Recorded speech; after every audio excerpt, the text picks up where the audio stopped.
চলমান নানা পরিস্থিতির কারণে খুলনার যে পোল্ট্রি ফার্মগুলো রয়েছে সেই ফার্মগুলো কিন্তু বেশ ক্ষতিগ্রস্ত হয়েছে।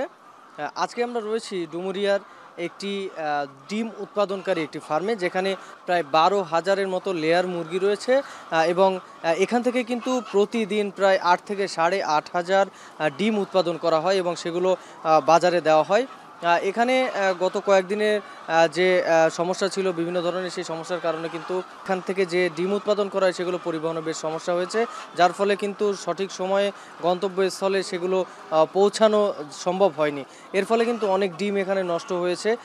এর পাশাপাশি এখানে খাবারের দাম অনেকটাই বেড়েছে বলে এখানকার যে মালিকপক্ষ তারা আমাদেরকে জানিয়েছেন। এখানে ভুট্টা এবং বিভিন্ন ধরনের যে ফিড রয়েছে সেগুলো খাওয়ানো হয়। প্রতি কেজি ভুট্টাতে কিন্তু ৩ থেকে ৪ টাকা করে বাড়তি দামেই কিন্তু কিনতে হচ্ছে। এর পাশাপাশি যে ফিড খাওয়ানো হয়, ফিডের দামও কিন্তু অনেকটাই বেড়েছে।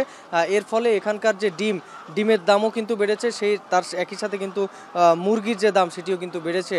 তো সেক্ষেত্রে খাবারের দাম যদি আরেকটু কিছুটা কম থাকতো তাহলে কিন্তু ডিমের দাম আরও কিছুটা সহনশীল হতো বলে এখানকার ফার্ম মালিকরা আমাদেরকে জানিয়েছেন। তো এই ছিল আমার কাছে খুলনা থেকে পোলট্রি ফার্মের যে সর্বশেষ খবর।